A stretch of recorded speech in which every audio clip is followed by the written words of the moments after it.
Okay, this is going to be a WWE pay-per-view rewind for the year 1999. 1999 was a very polarizing year for the WWE. All right, so this is the way a lot of diehard fans feel, and I kind of feel the same way from a certain standpoint. 1997, 98, a lot of people consider those the better years of the Attitude Era, but by the time you get to 1999, there's a serious drop-off in the actual wrestling quality. The success started to creep in.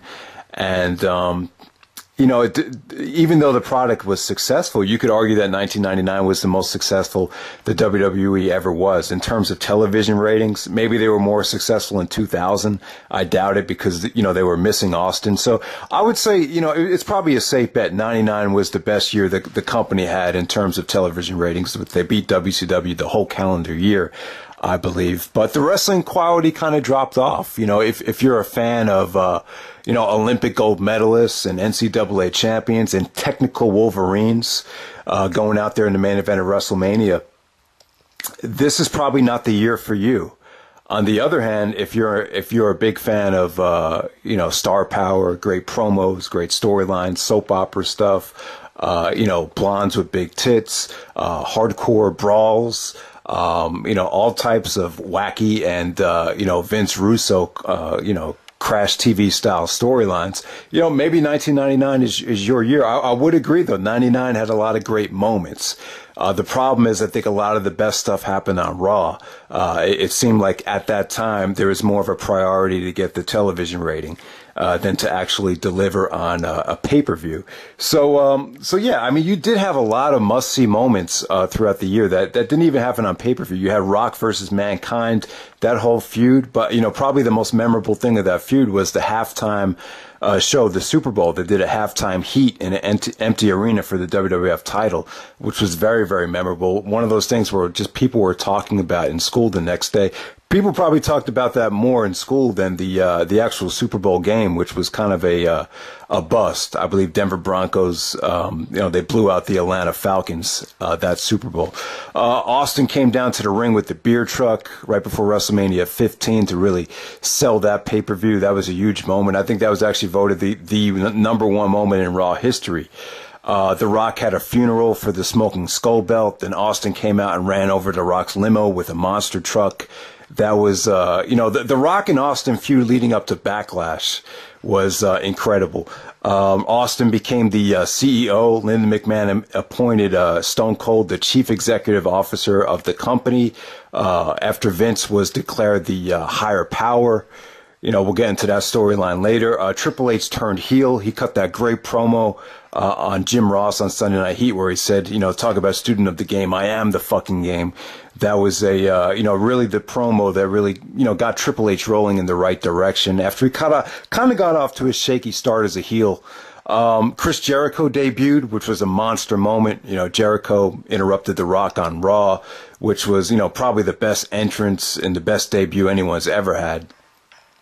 Just an amazing reaction there. Kurt Angle debuts at Survivor Series. Triple H actually marries Stephanie McMahon, which was badass, but I'll talk more about that later. That was very, very well done. Austin actually got ran over at Survivor Series by Rikishi. Triple H was the accomplice there, but we didn't know that at the time. But, Austin had to get neck surgery, so that was a way to get him off of TV. As you'll see, the second half of 1999, Austin basically wrestles a part-time schedule because of the neck. Rock and Mankind, This Is Your Life segment. This was probably the highest, I believe this is the highest rated segment in Raw history. It was just a comedy, a family fun, friendly segment that was very, very entertaining and just a lot of fun between The Rock and Mankind, where he brought, people from The Rock's past out and The Rock would just, humiliate them in the ring. But, it was probably the one thing that The Rock needed to kind of elevate himself on Austin's level, as Austin was, making his way out of the WWE for the neck surgery. So there we go, man. That's just a lot of the, major events, some of the best moments in WWE history right there that really didn't have a lot to do with, wrestling. The wrestling really took a dip. The match quality in 1999, I would say, was weak. I remember the WWE took a lot of criticism from some of the other, some of the hardcore wrestling fans. I remember if you watch some of the RVD and Jerry Lynn matches from ECW, there's actually a sign in the crowd that says, Vince, the W stands for wrestling. So, you know, it was 1999 was probably the most soap opera plot driven or storyline driven year in WWE history. You just had a lot of, you know, creative, but at sometimes kind of wacky storylines. Vince Russo was booking the product at the time. Eventually Vince Russo left in September of 1999, but while Russo was there, you know, Russo's one of those guys that he doesn't like Iron Man matches. He doesn't like watching guys wrestle, you know, for hours and hours or, you know, after commercial breaks. He likes to, you know, have short matches with wacky finishes. He was all about getting the television ratings. So that's what it was for Vince Russo. But I think by the time you get to the summertime, there's serious burnout. And a lot of the stuff that was going on just wasn't working at the time, in my opinion. And I think after Russo left, the product got even better. But, you know, Russo was hit or miss. He did some good things, did some bad things. But there's just a lot of stuff going on. This was probably the most complicated year in WWE history to follow, especially if you don't watch the Raws and the television shows. It was just really tough to keep up with the swerves, the title change. There was way too many title changes. The title changes, obviously, you know, they wanted to use the title to get ratings. And we start off with the title. Let me just talk about the whole WWF title picture in 1999. We have more title changes this year probably than any other year. And that's just not for the world title, the tag team titles too. I swear to God, like every fucking pay-per-view, the tag team titles switch hands. So sometimes you come to the pay-per-view where you had no idea who the tag team champions were. But we start with the WWF title. So The Rock is the corporate champion, coming out in 1998. And the very first Raw that aired on January 4th, 1999 featured, you know, Mick Foley, challenging The Rock for the title. I don't really know if it was an official lumberjack match, but a lot of people were at ringside. It was a very, very chaotic scene. This is the famous match where I believe Eric Bischoff directed Tony Schiavone to say Mick Foley is going to win the WWF World title. Ha! That'll put a lot of butts in the seats or asses in the seats. And, you know, eventually what happened is pretty much almost the whole audience, or at least half the audience, switched over and watched The Rock and Mankind. And it was a magical moment. You know, Austin came out. No one expected him to be there. That might have been the biggest pop Austin ever got. So Austin comes out and takes a steel chair and, you know, blasts The Rock with it. So Foley wins the WWF title. You know, Austin throws his hat at Vince, gives him the finger. And Shane McMahon's like crying. He's like, anyone but Mankind. So, and then Mankind's like, Adrian, I did it. So right off the bat, you start off the year with a magical moment, and that really gets The Rock and Mankind feud into gear. Then they had an I Quit match at the Royal Rumble. The I Quit match at the Rumble was incredible. Rock won the title back, but they actually filmed a documentary called Beyond the Mat, and if you watch that documentary, it really makes this match feel like a horror show. I mean, I've never seen a mixture of comedy and horror done this well. I mean, I don't know whether the look at this match is a comedy match or, you know, a hardcore, you know, serious, you know, horror match. It's really tough to watch, especially when you watch the documentary with Mick Foley's kids at ringside. You know, this match can still possibly affect Mick Foley's life. He still might eventually develop a brain disease or CTE, you know, because of matches like this. He actually took 10 steel chair shots from The Rock right in the face. At the time, the Rock was the champ. You know, he was in the title picture. They wanted to make him strong for Wrestlemania, obviously. So the decision was to make The Rock more serious, make him look like more of a badass, and so Foley would take, you know, more abuse in this match. So he took 10 steel chair shots in a row, which was crazy. I believe this is actually the time when Foley was more nervous about this spot than any other spot. He actually took a punch from The Rock off the balcony, and as he fell down to, I believe it was like a set of speakers or amplifiers, and as he came down, it kind of looked like he got electrocuted. He didn't get electrocuted, but obviously you saw sparks and, you know, a little bit of pyro pop up in the air. So it just was, it was really a dangerous spot. Really looked cool though. But yeah, perfect combination of comedy and horror.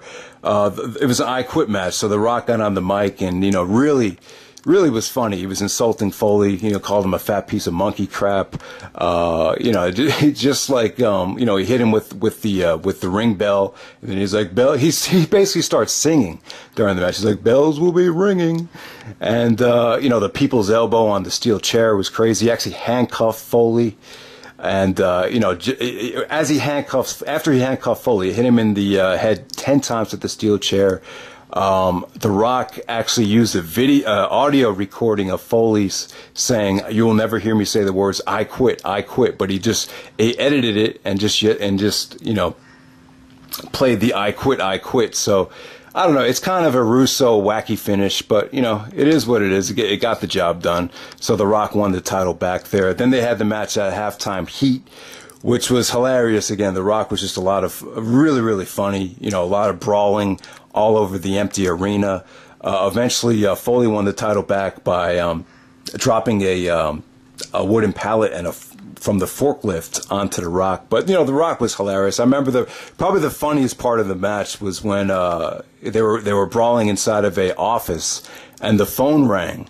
And then Rock picks up the phone and he's like, "Oh, I'm sorry, Mick Foley can't come to the phone because The Rock has his foot up his ass." So Vince was actually on commentary, and I guess he just forgot he was on commentary. He just started cracking up. So yeah, The Rock and Foley, they had a weird year. They started off, as enemies, and as the year went on, they formed the Rock and Sock Connection. They had a couple more matches. They had the Last Man Standing match, the St. Valentine's Day Massacre. And then the very next night on Raw, Rock won the title back in a ladder match heading up to WrestleMania. Big Show actually comes out and chokeslams The Rock off the ladder, or chokeslams Foley off of the ladder. And that sets up Rock versus Austin for the title at WrestleMania. So Rock and Austin have the WWF title match at WrestleMania 15. Rock is the heel, Austin is the babyface. I mean, during the buildup of this match, the most memorable thing was the beer truck, the beer truck thing. You had The Rock as the corporate champ with Vince McMahon out in the ring, and Austin comes out with the beer truck before he starts spraying beer at everyone. Everyone started swimming in the beer. This is voted the most famous or the best moment in Raw history. But Austin cut a great promo. It's really underrated what Austin did. People just think about the spraying of the beer, but Austin, he actually said to The Rock, you talk about jabroni driver, know your old boulevard. He said, "You better get your ass serious, because I'm going to check in the room 316 in Philadelphia and burn that son of a bitch to the ground." I thought that was a great go-home promo that Austin delivered there, because, The Rock was, he was so funny that it was kind of hard to take The Rock, totally serious as a legit badass heel. But, Austin really awoken the beast in The Rock there.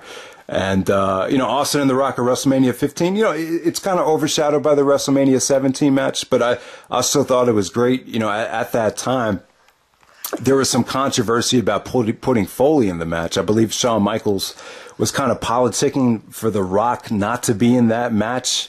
Apparently, that's probably where some of the beef between Shawn Michaels and The Rock really escalated. Apparently, Foley just wanted it to be Mankind and Austin, or maybe someone proposed the idea of a triple threat. I believe Foley said in his book that he was promised that he would be in the main event. It didn't happen that way. Foley actually ended up working with the Big Show at WrestleMania 15. That was the Big Show's first pay-per-view match. But anyway, it ended up being Rock and Austin, and great stuff between them. This is the first time anyone kicked out of the stunner. I believe Rock kicked out of the stunner. Austin kicked out of the rock bottom. Just a roller coaster of a match. Great brawling, great intensity. Just a lot of fun. Vince came out at the end, and Austin got his revenge. Finally got the title back after the feud and all the animosity with Vince. To see him celebrating with the beer, it was a huge blow off and a huge payoff to the whole Austin McMahon rivalry. So from there, Rock brings out the smoking skull belt to the ring, even though he's not the champion anymore. And eventually he, I believe he threw the smoking skull belt into the river, or so, some type of lake or whatever it was. So yeah, the Austin and Rock feud leading up to Backlash was great. They did a lot of creative things. Rock had a funeral for the smoking skull belt, and then Austin, he had this monster truck and ran over the Rock's Lincoln Continental with the monster truck. So you just had a very, very entertaining storyline. And then even at Backlash, it was kind of like champion versus champion, because The Rock came out with the smoking skull belt. The match at Backlash, the thing I remember about this, Shane McMahon was the referee, and crazy spot. Austin actually hits The Rock with the stunner as The Rock takes a camera, and he's talking trash to Austin. All of a sudden, Austin gives the camera a double middle finger, and Austin actually stuns The Rock as he's holding the camera. So it just looked really cool. That was really probably the most fun match of the year, the Rock Austin match at Backlash. Shane was actually the guest referee. Vince came out. Vince and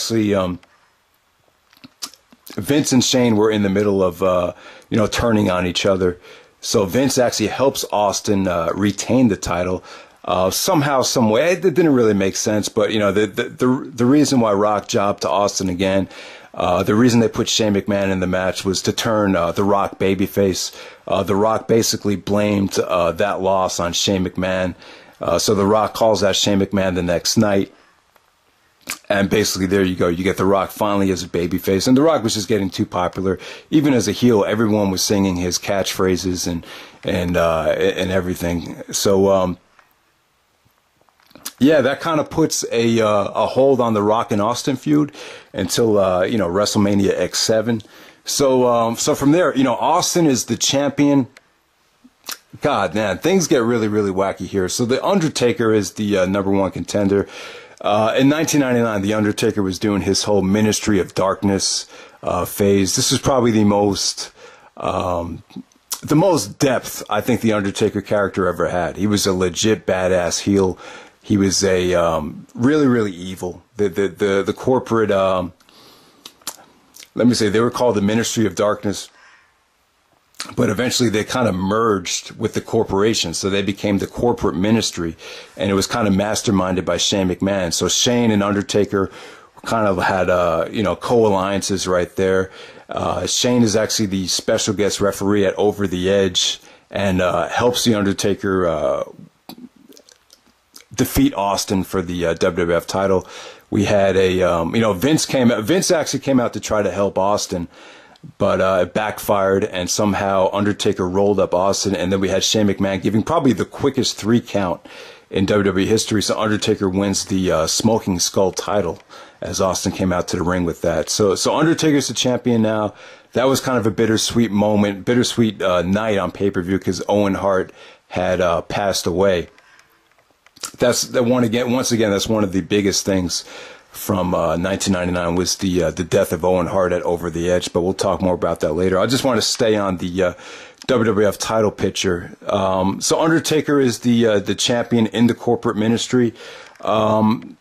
As Taker was the champion this year, and even before he won the title, he did a lot of crazy things. Like he abducted Stephanie McMahon. He nailed Austin to like a Undertaker type of a cross. I believe he crucified Austin as well. I think Austin actually made the save on Stephanie before they crucified her.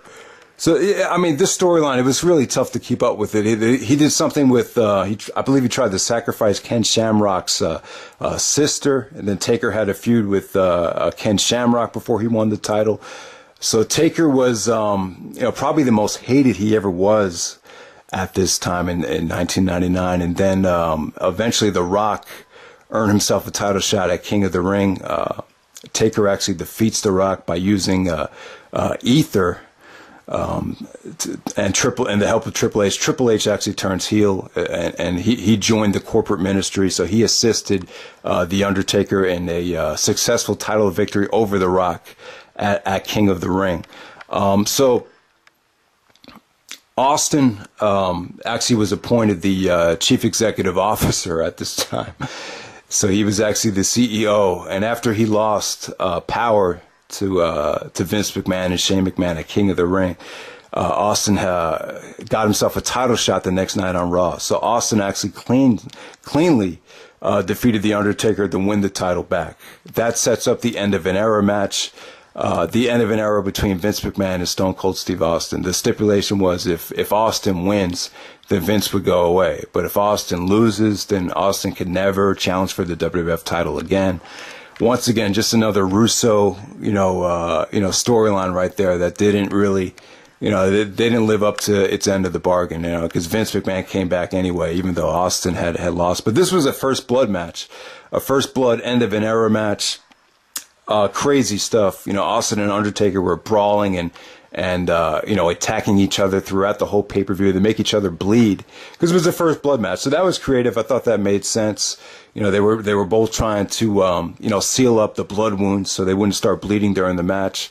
Eventually, I believe Austin hit Taker with a camera, hit him with a couple stunners, and a lot of interference there. That was a chaotic, but the crowd was great. That was a great brawl.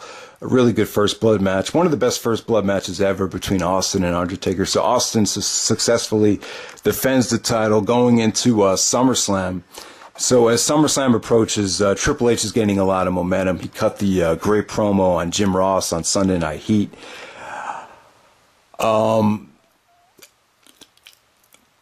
Triple H got a huge victory over The Rock at Fully Loaded 99 in a strap match. And I just have to bring this up. Triple H, after he cut that promo on The Rock cut another promo back at him. And he said, Triple H, the reason why you weren't held at the bottom for 5 years isn't because you said goodbye to your friends at Madison Square Garden. He said, the reason you stayed at the bottom for the last 5 years is because you absolutely suck. And you could just see it on Triple H's face. He just seemed so pissed that The Rock said that. I can't even believe he went there, but yeah.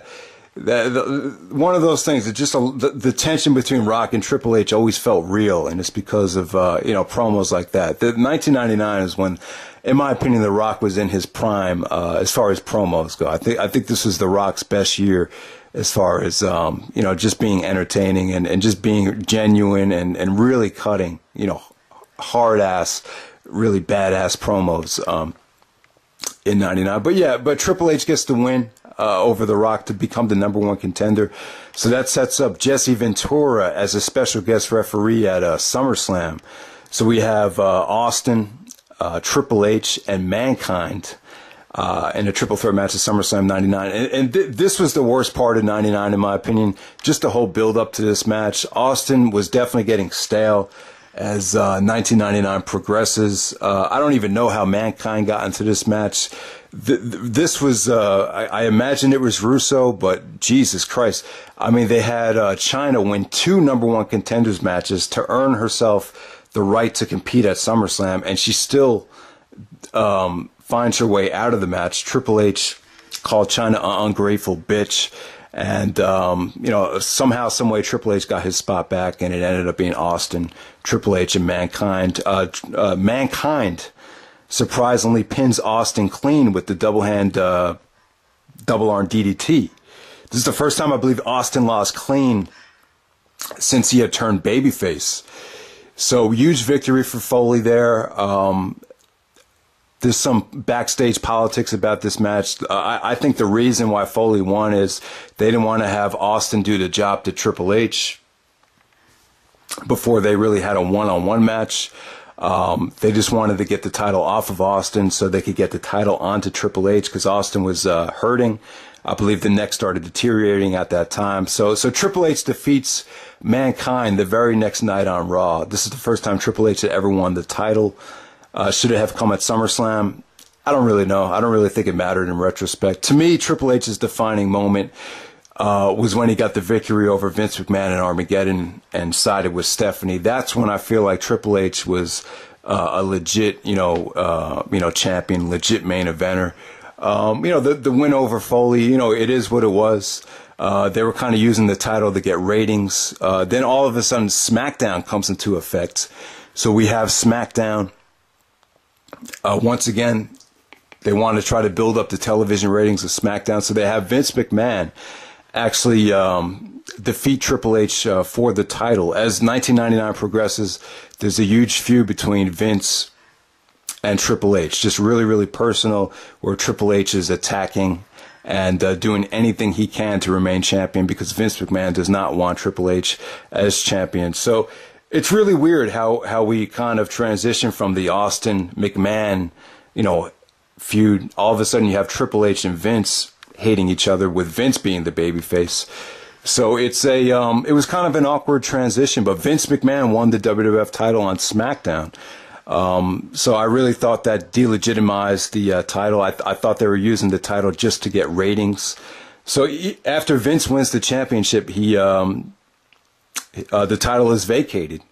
He puts up the title in a six-pack challenge, has Austin guest ref the six-pack challenge at Unforgiven. Really good match there. Really good six-pack challenge match. It really made The Rock look strong.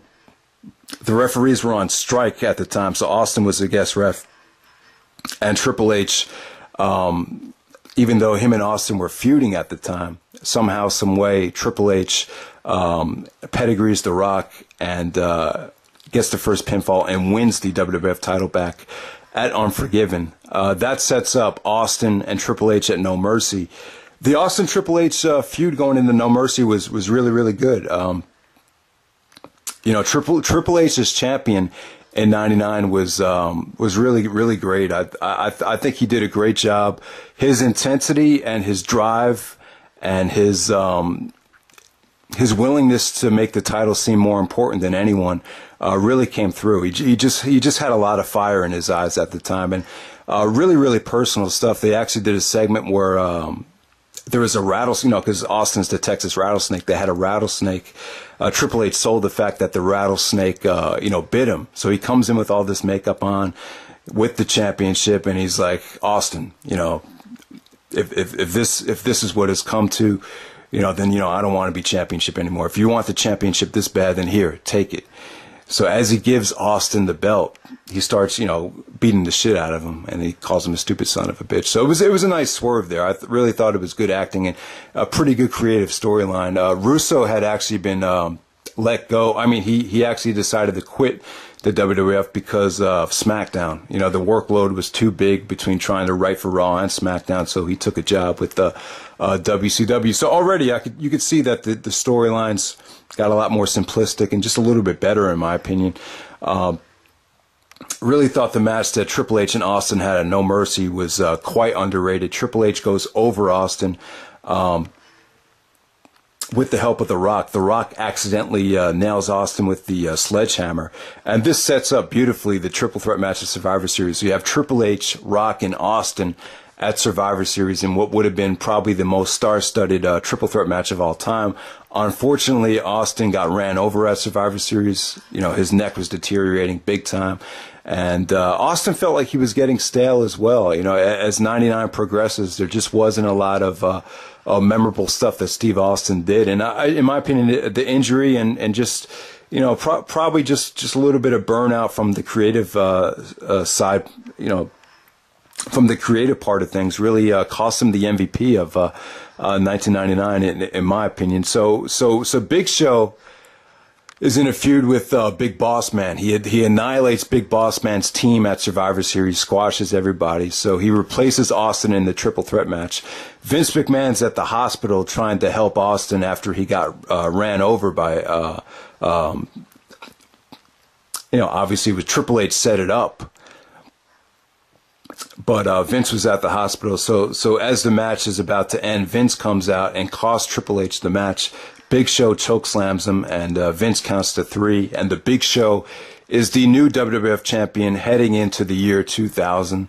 And then we have a huge situation where Triple H and Vince McMahon hate each other. They file restraining orders against each other.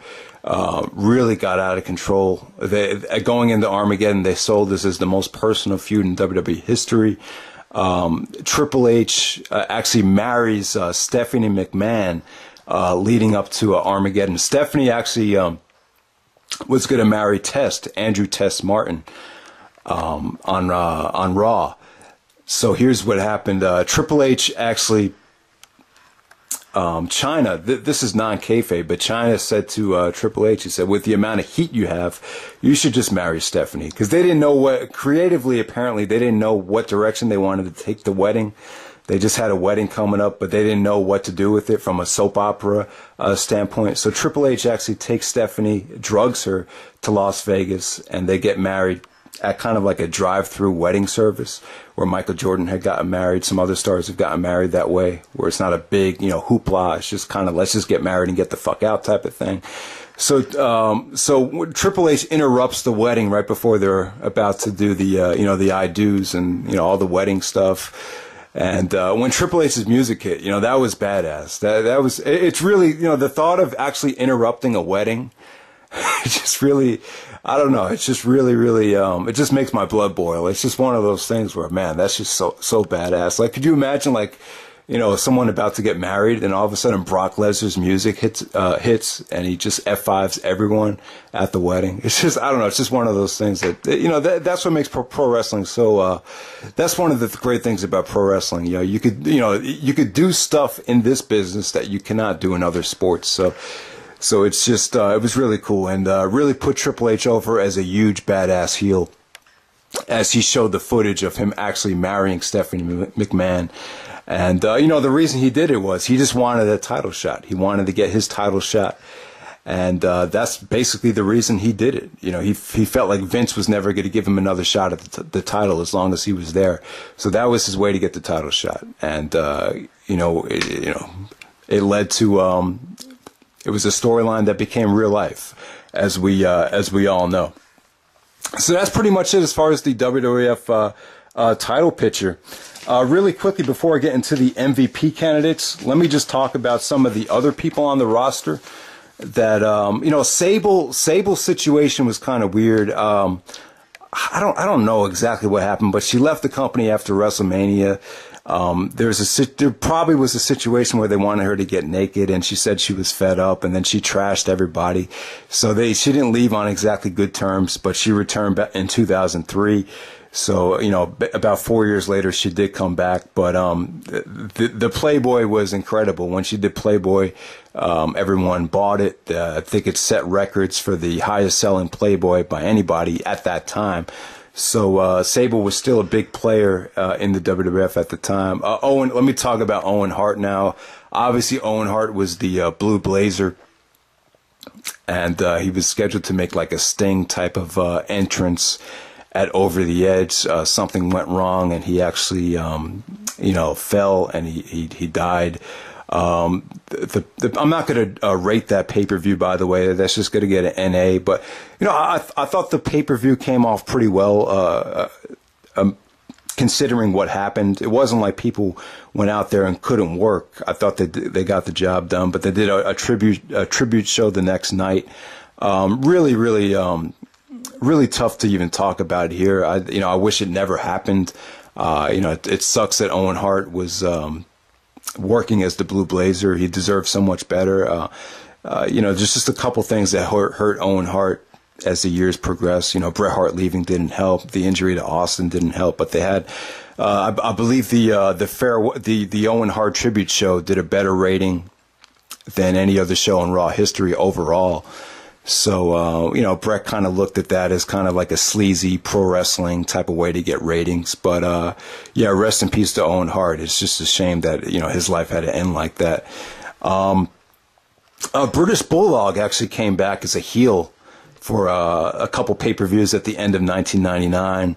It was probably less than forgettable is what I'll say about that. You had a lot of matches for the hardcore title, Al Snow and Hardcore Holly actually brawled into the Mississippi River. They had matches at restaurants, bathrooms, just a lot of stuff for the hardcore title. Even Crash Holly, you mentioned his name. Val Venus, pretty much had another good year. But I feel like a lot of these guys that, they couldn't. Val Venus is one of them. I'll probably say X-Pac is another one. Even Road Dogg. You know, they couldn't, you know, a lot of these guys just couldn't evolve out of this Attitude Era 1998 phase. And I think that's what hurt some of them going into the year of 2000. Billy Gunn actually won the King of the Ring. You know, aside from Mabel winning in 1995, this is the worst King of the Ring decision. He had average Raw quality matches at the King of the Ring tournament. He went over X-Pac in the finals in like a 5-minute match. The King of the Ring did nothing for Billy Gunn. The only thing that came from it is that he wrestled The Rock at SummerSlam, but, you know, it's one of those cases where Billy Gunn as a singles wrestler didn't work. As soon as they could, they got the New Age Outlaws back together after they had splitting up before King of the Ring. So, yeah, Billy Gunn's King of the Ring performance, not very good. After Edge won the King of the Ring in 2001, he called Billy Gunn Billy Bitch Cakes, and he said, "I promise, Commissioner William Regal, I will not Billy Gunn this King of the Ring." So, yeah, that was an awesome promo by Edge. But, you know, that Billy Gunn flopped harder than even Dolph Ziggler, I would say. Let me see, China had a good year. She became the first woman to become Intercontinental Champion, the first woman to enter the Royal Rumble, got a new theme song. Her and Triple H actually turned heel at WrestleMania. They joined the corporate ministry, but as the year went on, China, you know, got more popular with the, you know, teenage girls, just the women in general kind of looked up to China as like a role model. She had a feud with Jeff Jarrett for the Intercontinental Championship. Jarrett actually stuck up Vince McMahon for, I believe, $200,000 to $300,000 because he wasn't under contract. China talked about this in her book accurately, I believe. I didn't read the book, but apparently, Jarrett did a shady thing before he went to WCW and just kind of used the Intercontinental title as a way to, you know, get more money out of Vince because, you know, Vince needed him to drop the belt. So he said, you know, I'm not dropping this unless you give me blah, blah, blah, blah, blah amount of money. So there we go with that. And probably one of the reasons why Jarrett never came back to work up north for Vince, as he likes to say.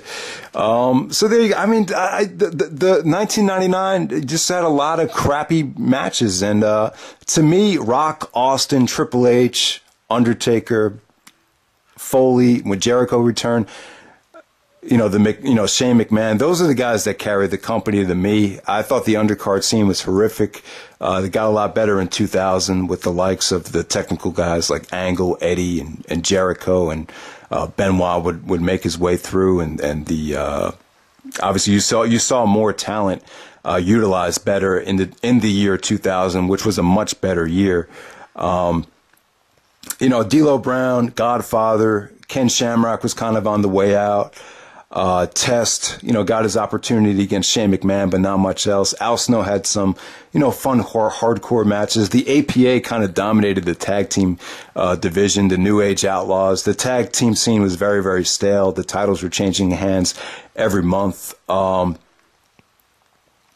Big Boss Man, too. You know, Boss Man did this angle with the Big Show, which was very, very insulting, I would say. He actually, you know,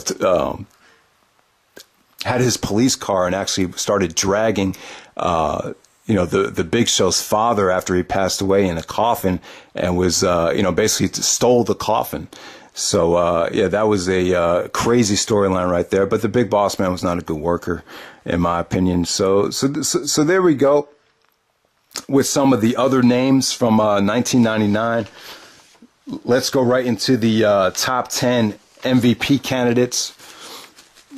At number 10, I'm going to go with The Big Show. The Big Show, you know, it was a huge money player coming from WCW. I think Vince saw him as kind of like the next Andre the Giant. I'm not a huge fan of The Big Show, but he did win the WWF title at Survivor Series. But he could not maintain it, as, you know, a lot of his matches just got poor reactions. But he did have that great feud, not a great feud with the Big Boss Man, but it was very controversial. It was a controversial feud with Boss Man heading into Armageddon. But Big Show decided to go, I mean, Vince McMahon decided to go with Triple H and Foley in the year 2000 heading into the Rumble, because the reaction for Big Show was just wasn't there. Number 9, I'm going to go with Kane. I would say, you know, in 1999, Kane was still had an interesting character. I thought him and X-Pac had a good feud. They became tag team partners. and then they turned on each other. Then X-Pac got a lot of heat. At number 8, I'm going to go with X-Pac. X-Pac got a lot of heat as the year went on. He just, this is what people were known as, started to call it X-Pac heat. He just wasn't able to connect with the fans anymore. He got booed as a face. Eventually, Triple H turned on him at WrestleMania. And then it was decided that, X-Pac as a babyface just wasn't working. So him and Kane split up as the year progressed. But, X-Pac, this is the guy that Triple H turned on. X-Pac actually had a feud with Shane McMahon. And, Shane actually beat X-Pac at WrestleMania 15, due to Triple H, turning heel at, WrestleMania 15. He pedigreed X-Pac, and that set up a Triple H and X-Pac, feud heading into Backlash. At number 7, I'm going to go with Shane McMahon. Shane deserves credit this year. Just storyline wise, he was very, very young at the time. He had a lot of interesting ideas. He was kind of the head. Him and Undertaker formed the corporate ministry. He had that Love Her or Leave Her match with Test at SummerSlam. He was just involved in a lot of things. Storyline-wise, Shane McMahon definitely helped the product in 1999. Number 6, I'm going to go with Chris Jericho. He just had a monster debut. Now, in 1999, Jericho had a tough year. He talked about it in his book, how everyone was kind of out to get him. He came in with this mentality that he was going to be the savior of the WWF, how he was going to, how the WWF sucked and, the crowd suck and they need someone like Chris Jericho. And, when you come in with that type of gimmick, a lot of people kind of believe the stuff you say. So a lot of people really thought Jericho was an asshole. Triple H and him didn't get along. Triple H actually said that Jericho had nuclear heat in the locker room. He had a tough time adapting to the WWF style. China would talk behind his back about Jericho being too stiff. But as the year went on, Jericho, the best thing that happened to Jericho was to face China, because people knew Jericho deserved better than to lose to a woman. So, Jericho defeated China at Armageddon for the Intercontinental Championship, and the reaction that Jericho was getting was incredible. I mean, when he put the Walls of Jericho on, the crowd just erupted. And Jericho deserves credit for bringing submission-style wrestling back, because before Jericho came, there was controversy about what Jericho was going to use for a finisher, because Vince didn't really, it wasn't a submission company. The company was just going for brawling and finishing moves and hardcore spots. So submissions really weren't in effect. But because of the reactions that Jericho got with the Walls of Jericho, I think people started to change their mind and think about, well, we could bring in guys that have, multiple submission holds, and maybe this might work. And then eventually you saw the ankle lock, the crossface, and just a plethora of other submissions that were used as finishers after 1999. So yeah, Jericho, character-wise and in the ring, once he got the opportunity, he was great in 1999. So even though he wasn't there most of the year, Jericho brought life to the company, no doubt. Some people think 99 is Jericho's best year. I just think because of the booking, you can't say that. I mean, they did leave him off of SummerSlam and No Mercy. Number 5, I'm going to go with Mankind. Obviously Mankind, Foley had an incredible, entertaining feud with The Rock at the beginning of 99. But I don't know. I think my problem with the Rock and Sock connection was that The Rock totally overshadows Mankind, or Foley at the time. I just felt kind of sorry for him some of the times, because The Rock was so over. It kind of made Foley look like the weak link in some of those matches. But make no mistake about it, I prefer Foley more as Cactus Jack. I feel like Cactus Jack has more of a ruthless, hardcore edge to him. This was kind of the throughout '99. This is more of the lovable, playful Mankind character where he was funny. Obviously you had the "This Is Your Life" skit with The Rock, where they did a whole bunch of crazy stuff from a comedy standpoint.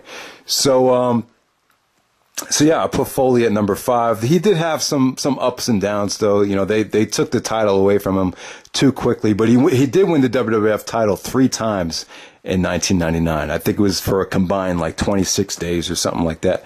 Number 4, I'm going to go with The Undertaker. Like I said, guys, from a character standpoint, this was Taker's best year. He formed the Ministry of Darkness. Eventually they merged into the corporate ministry, but he was evil. His look was awesome. In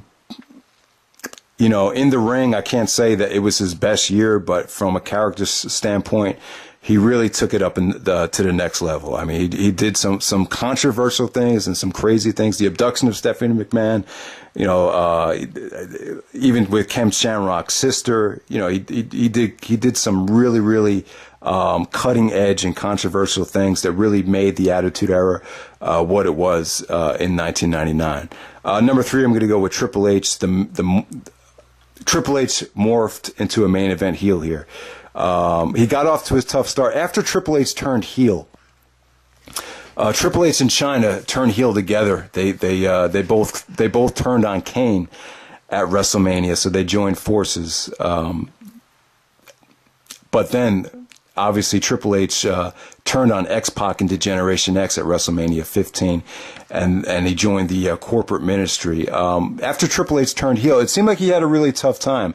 He was changing his theme music every month. He was changing his look. He tried to wear different things to make himself stand out. It really wasn't until Stephanie joined him where I felt like he really became a legit badass heel. But he came, once he won the championship, he had a lot of intensity. He did a lot to make the belt seem credible. He even said to Austin, "This belt means more to me than it ever meant to you." And it felt like he meant it. So just stuff like that. Triple H had an amazing second half of 1999. Number 2, I'm going to go with Stone Cold Steve Austin. So Austin's run, I would say if you want to take the height of Austin's popularity, you go from WrestleMania 14 to Backlash of 1999. After that, there's definitely a serious cool-off period. Austin's popularity, I would say, at the end of 99, it wasn't as strong anymore. Austin himself even felt like he was stale. He had some neck problems, and to me, he wasn't the MVP of 1999. I just felt like the second half, they really had a tough time being creative with him, and I felt like Austin cut better promos in 97 and 98. Definitely had better matches in 97 and 98 as well. But let's make no mistake about it. He was the man in 1999. Now, what I didn't talk about was the Royal Rumble. Austin did not win the Royal Rumble. He when he faced The Rock at WrestleMania 15. Vince McMahon actually won the Royal Rumble. With the help of The Rock, Vince won the Royal Rumble. And that set up the St. Valentine's Day Massacre steel cage match in February. And Austin had to win that match to advance to the Royal Rumble. Shawn Michaels actually was the commissioner at the time. And he set that match up. So the problem was Vince kept running from Austin throughout the whole Rumble. I believe Vince entered at number 1. Austin entered at number 2. You'd had some great montages with Vince training to beat Austin for the Rumble, and he actually did it. So Vince wins the Rumble, but Austin eventually gets that spot back. And so there we go with that. I just want to make clear that Vince did win the Rumble. I forgot to talk about that because that had nothing to do with the actual title picture. Well, it did have to do with that. I wish I had talked about that earlier. But yeah, man, Austin had a great run. Coming down to Raw with the beer truck, the match at WrestleMania and Backlash. He still had a great first half in 1999. He was the CEO, actually. They actually appointed him Linda McMahon appointed him the CEO after it was revealed that Vince McMahon was the higher power. I don't know, somehow the Undertaker had a higher power that would help him win the WWF title from Austin, and it ended up being a Vince McMahon that was the higher power. This is a very confusing year. If someone wants to explain this better than me in the comment section, explain it. But eventually Shane and Vince actually challenged Austin at King of the Ring for ownership of the company. So there we go with that. And then the number one MVP to me is The Rock. I felt like The Rock was definitely the most valuable player this year, without a doubt. Some people might disagree with me. You could say Austin still drew more money.